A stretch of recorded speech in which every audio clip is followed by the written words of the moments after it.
我姐患有淫症，她为了能和男人亲热，竟然杀蛇扒皮，做成蛇皮内裤。她说蛇肤滑如玉，欲求旺盛，穿上蛇皮内裤后，男人自然会为之神魂颠倒。果然，我姐穿上蛇皮内裤的当晚，男人就溜进了她的房间。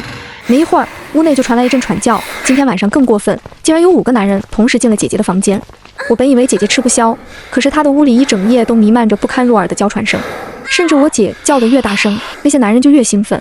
他们激进癫狂地闻着我姐的内裤，时不时发出一阵不可描述的闷哼声。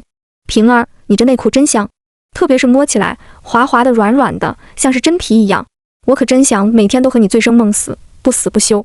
男人越是着迷，我姐就越放荡。她勾人的小嘴轻启，在男人的耳边缓缓开口：“好啊，那你们每天晚上都来滋养我好不好？”姐姐的话让我羞红了脸，我不忍继续听下去，拿起被子蒙住了头。不知过了多久，我慢慢的睡着了。第二天一早，姐姐的房间又来了一群迫不及待的男人。这些男人在我姐姐房间待了很久才舍得出来，而且出来后个个都神清气爽，一脸满足。我按照妈的要求端着饭等在门口，等姐姐房间的男人出来完之后才能进去。不知道站了多久，我腿都酸了。我有些怨言，自从姐姐和村里的不同男人纠缠之后，她就啥也不用干，她每天只需要躺在床上等下一个男人来滋润她。男人都走完后，我端着饭走到姐姐的床边，喊她起床吃饭。只见我姐趴在床上，被子盖着身子，只露出一个被头发挡着的头，根本看不见脸。而她好像在吃着什么，时不时地发出一阵十分享受的嗯哼声。我喊了好几声，姐姐都没有应我。我想走近看看姐姐在干什么，可当我靠近看清的时候，眼前的景象却吓了我一跳。只见我姐满嘴鲜血的拿着一只大老鼠，不停地乱啃着。此时老鼠的腿和肚子都已经被我姐啃掉了，可她还在不停地叽叽叫着，而且床上似乎也传来了老鼠的叫声。出于担心，我掀开了姐姐的被子，想把老鼠赶走。可当我掀开的一瞬间，我整个人都瘫倒在地上。只见我姐的两腿之间有层薄膜，像是粘在了一起，并且我姐的腿还在不停地蠕动着，像是条蛇一样。我掀被子的动作惊扰了我姐，她原本潮红的脸色一看见是我，立马变得凶狠起来。你个骚蹄子，谁让你进来的？我的房间只准男人进，还不快给我滚出去！我被姐姐吓得支支吾吾的，半天说不出话来。可是看着她奇怪的双腿，还是忍不住开口关心道：“姐，你的腿是不是有点怪？”我这一说，直接惹怒了我姐，我把我端来的饭全部砸在了我身上，对我破口大骂着：“我看你就是得不到男人说葡萄酸吧？你就是羡慕你姐姐我有男人疼爱，故意来气我的吧？不过你这种下等的贱货，才不配给我抢男人！你赶快滚出我家，滚得远远的！”我姐说完后，还不忘摆弄着身姿，等待下一个男人的光临。我捂着被姐姐砸破的伤口，一瘸一拐地走出了姐姐的房间。出去之后，我就把我姐生吃老鼠的事情告诉了妈。我妈非但不害怕，反而十分激动地拉着我的手问我：“那你姐的腿有没有异样？”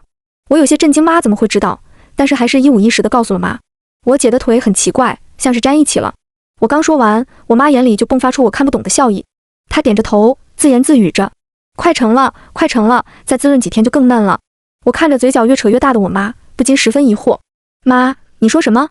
我妈立即恢复了平静的神色，眼带笑意地说：“没什么，让我快点去干活。”我应了声，刚准备走，我妈却拉住了我的手：“月儿，妈给你拿套护肤品。”我有些难以置信地看着妈，妈这么对我好还是第一次。之前我妈从来没给过我护肤品，全都给我姐了。我鼻子一酸，眼泪流了下来。妈，为什么要给我护肤品？我妈笑了笑，开口说道：“没什么，你快长大了，该保养保养了。而且你的皮肤更嫩更好。”这几天姐变得越来越怪，她开始满屋子弯弯绕绕地爬行，进她屋里的男人也越来越多，每个男人出来之后都是一脸满足，都说从来没有搞过这么好的货色，那肤质那肉感不像人能够拥有的，简直是仙品。我妈看着那些男人意犹未尽的模样，开心得合不拢嘴，扬言要给我姐找更多的男人。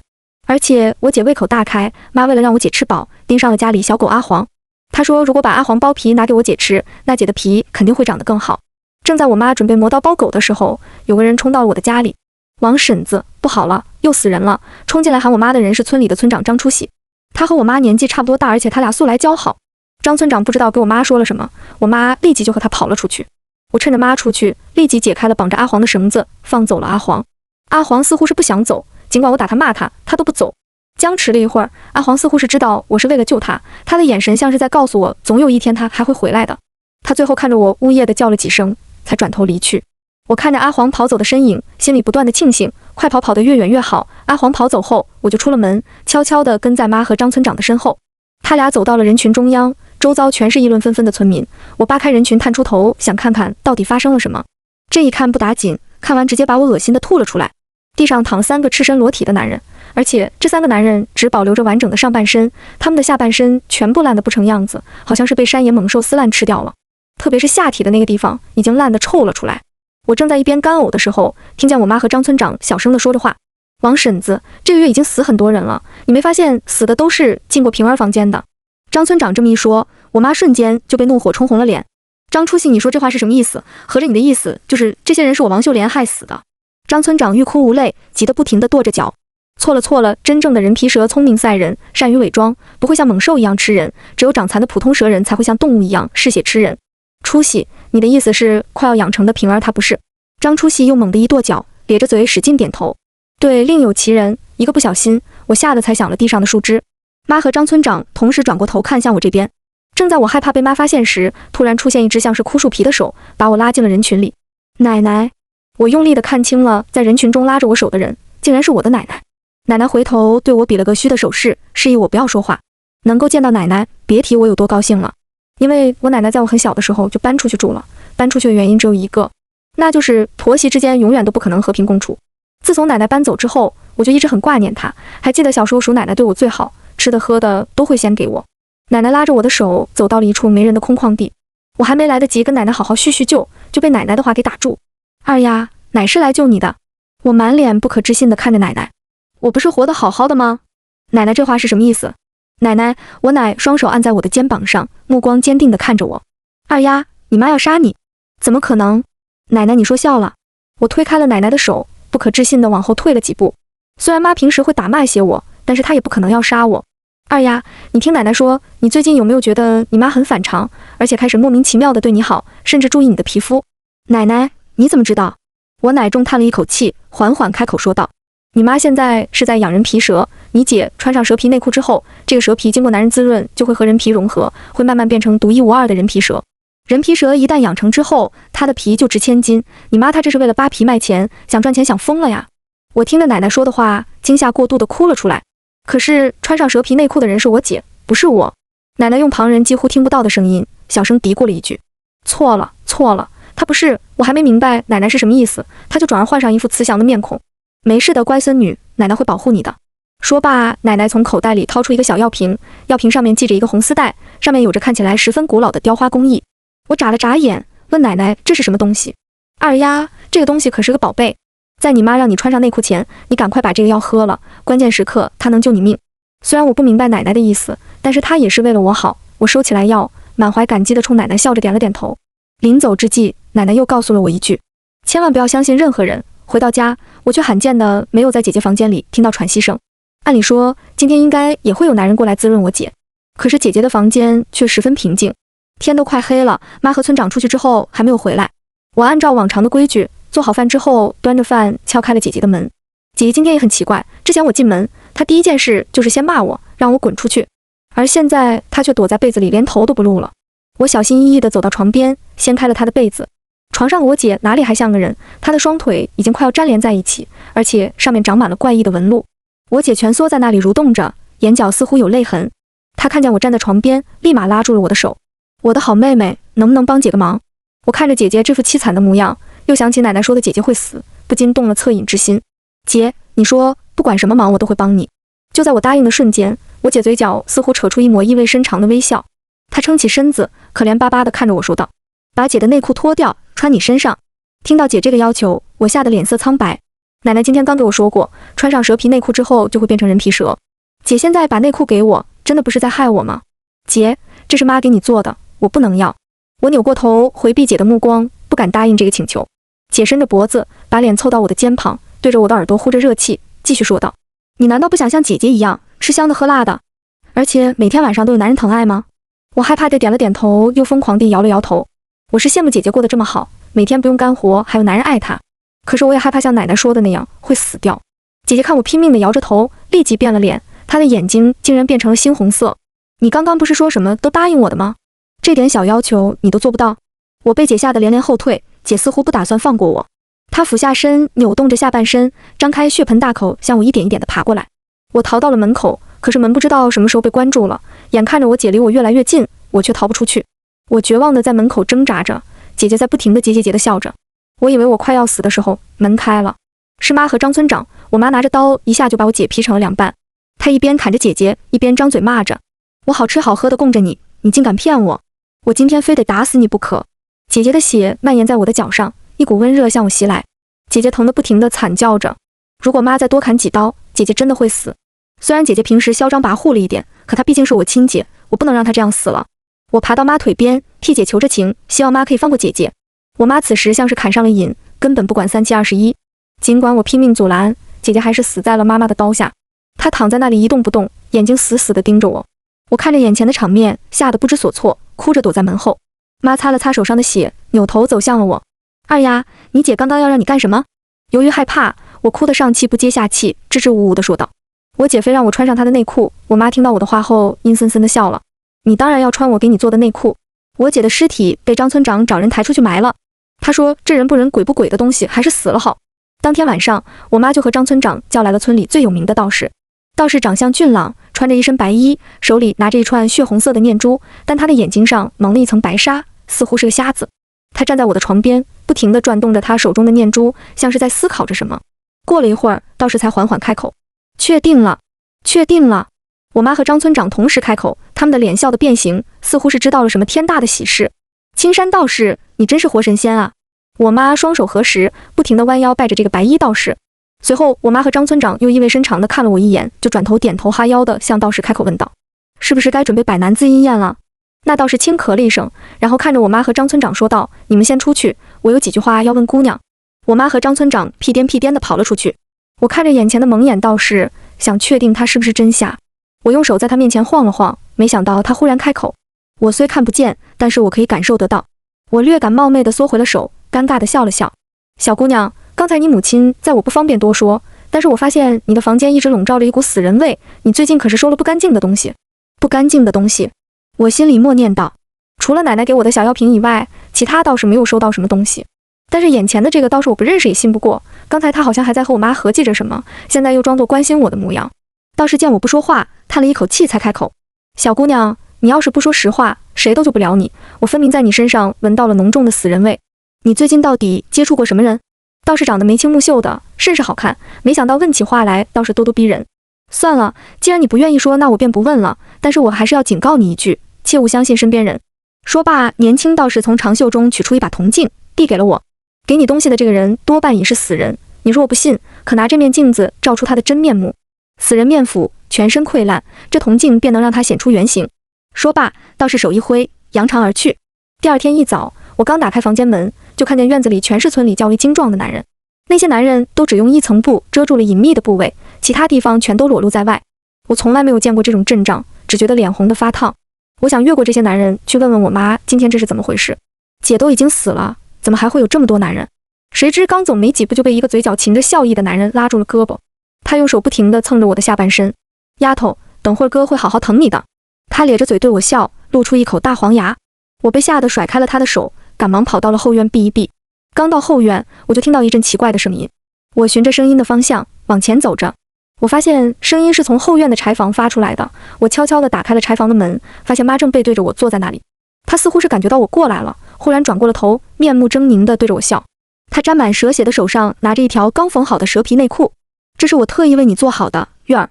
我妈拎着沾满血的蛇皮内裤，一步一步地向我靠近。月儿，你现在可是妈的希望，妈特意给你办了今天这个百男自阴宴，这么多男人服侍你，你难道不喜欢吗？我浑身抗拒着妈递过来的蛇皮内裤，不停地摇着头。妈，我不要，我才15岁，妈，我不要。我妈一听见我说拒绝的话，立即抓着我的头发把我摁在了地上。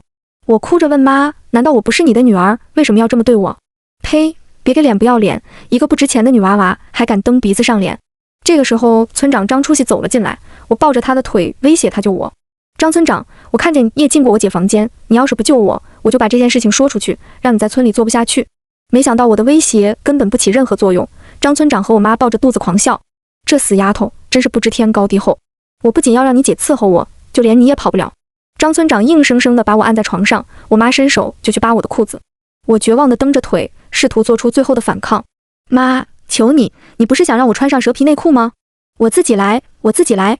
我声嘶力竭地哭着哀求妈放开我，此时的我狼狈极了，衣服由于大力撕扯已经烂得不成样子，身上还有张村长趁人之危按下的手指印。我妈听见我求饶的声音，才满意的松开了手。早这样不就好了？给你一个时辰，收拾好了就准备迎客。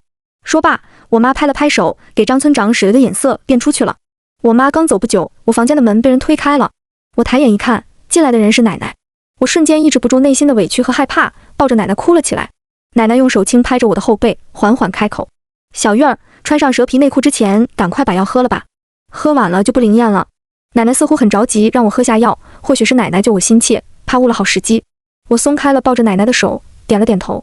我刚准备去拿药瓶子时，我却闻到了一股怪味。这个味道俨然是一个腐烂的味道，就像是死了很久的动物尸体一样。我仔细地闻着周围，寻找味道散发的来源。这个味道越是靠近奶奶就越明显。我忽然想起来昨晚那个道士说的话，我说过死人的东西，难道死人是一直疼爱关心我的奶奶吗？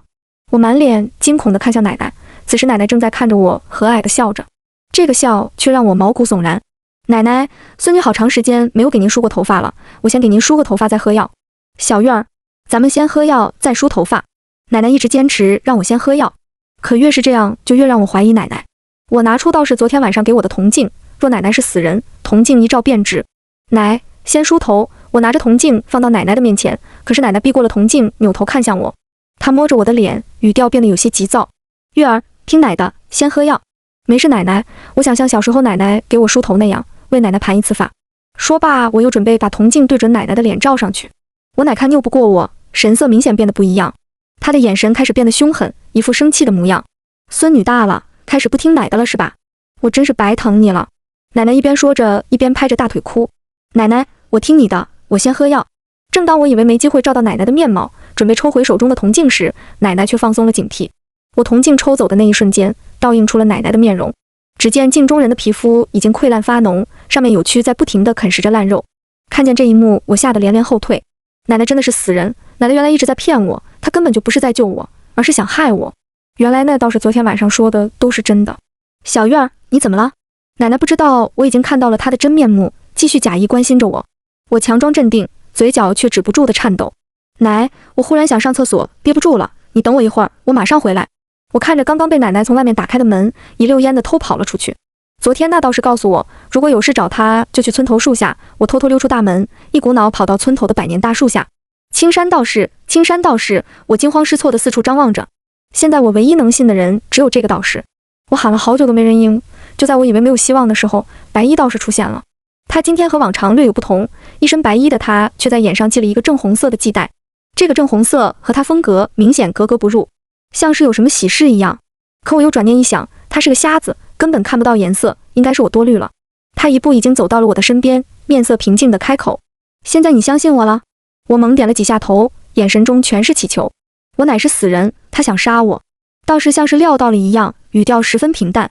他是不是给了你一瓶药？那药是换魂药，需找到穿上蛇皮内裤的处女之身才能见效。你乃看你姐不行，便把主意打到了你身上。他是想夺走你的身体。我欲哭无泪，只能不断地哀求道士救救我。道士看我虔诚，转动着手中的念珠，开口念道：福生无量天尊，今有女子身危，我必出手相救。说罢，道士取下2粒念珠递给我，这珠子一粒用来防身，一粒用来保命。我小心翼翼地接过念珠，并连连感谢。临走之际，我满怀感激地询问道士：你我素不相识，你为何愿意出手救我？道士一笑，格外好看，不为别的，只因你这双眸子至善至纯。告别道士之后，我迅速回到了房间里。奶奶已经在那里等了我很长时间。我本想一回去就用道士给的念珠除去已经死了的奶奶，可是当奶奶看见我回来时，却泪流满面。乖孙女，其实奶奶已经死了，奶奶这是放心不下你，才用这腐烂之身出来救你。我难以置信地看着奶奶，没想到她会直接告诉我她已经死了。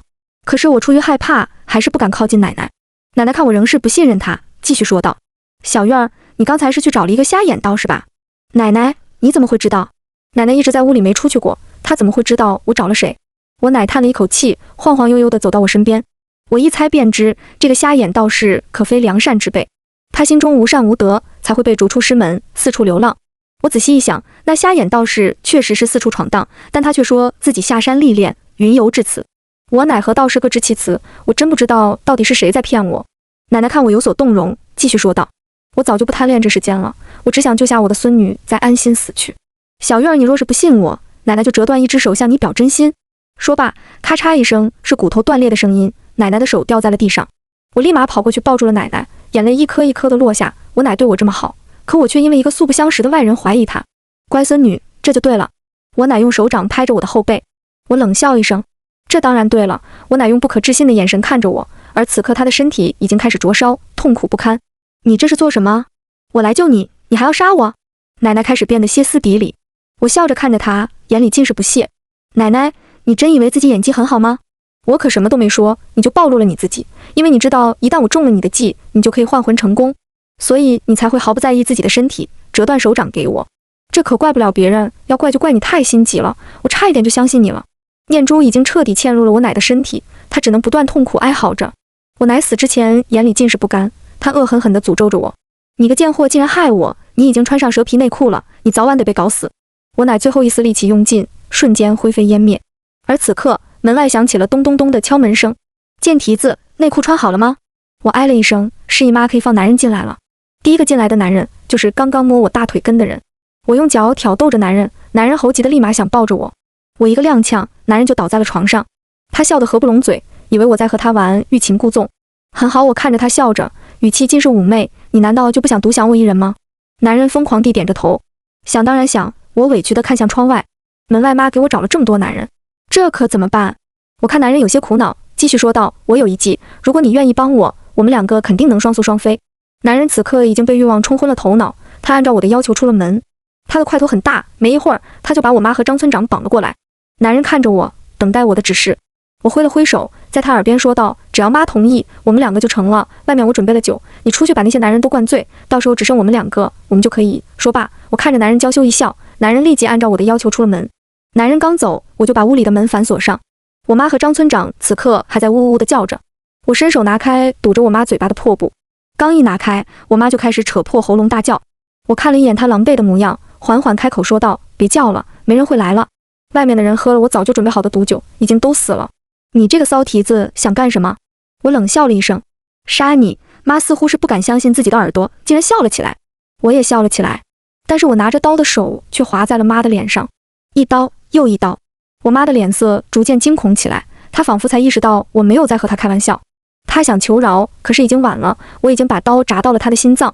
她只能眼睁睁地看着我把她的肉一片一片地割掉，然后绝望地死去。杀了妈和村长之后，我就坐在屋里等，因为还有一个人会来。果然，门开了，我抬眸看向进门的人。你来了，青山道士。道士环视了一眼屋内，似乎已经明白了是什么情况。你从始至终都知道的，对吧？你早就知道你奶奶死了，也知道今天的百男子音宴是做什么的，所以你将计就计，利用我除掉了你的奶奶，又提前布好局，杀了今天在场的所有人。我没说话，看着道士笑了笑。道士走到我的身边，眼中尽是疑惑。只不过我不明白，你是何时知道的？我看了眼窗外，缓缓开口，你知道从来都没有人爱的感觉吗？如果有人突然来爱你，你的第一感觉是什么？道士缄默。我又开口，是惶恐，是不安，从来都没有无缘无故的爱，只有有利可图。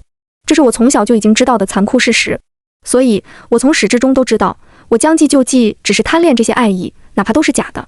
说完这些话，道士就已经浑身瘫软，倒在了地上。我看着他继续说道，所以我也知道你帮我，只是为了得到我的眼睛。道士似乎是没有想到我连他的目的都已经知道，所以他进门时就忽略了我点燃了很久的迷魂香，以至于现在倒在地上，根本无法动弹。我起身慢慢的靠近他。还有一件事你也意料不到。说罢，我拿起道士的手，插进了自己的眼里，鲜血顺着我的眼睛流了下来，流在了道士的身上。为什么？你为什么要这样做？道士几乎是嘶吼地问着我。眼睛给你，但我有一事相求。道士茫然。我跪在地上，不断叩头，直至额头冒血。求你让我姐姐起死回生。为什么？因为，你凭什么觉得我会帮你？凭你本意向善。那天，道士答应了我，他去乱葬岗找到了我姐姐的尸体。他说，幸亏尸体还未腐败，还有一线生机，只不过尚缺一味药材，他需带着我姐去远方寻药。姐姐离开的那天，被我放走的阿黄又回来了。他凑到我的身边，不停地用脑袋蹭着我的腿，似乎是为了告诉我他回来了。我缓缓蹲下，用手四处摸着，阿黄好像知道我看不见了，他挪动着身体，把头放在了我手下。我揉了揉阿黄的脑袋，发自内心的笑了。阿黄，谢谢你回来做我的眼睛。番外，姐姐死之前，她给了我一封提前写好的遗书，给小妹的一封信，对不起小妹，阿姐可能保护不了你了。我本以为只要我穿上蛇皮内裤，你就会安全。可是我不是真正人皮蛇的事情，好像快被妈发现了。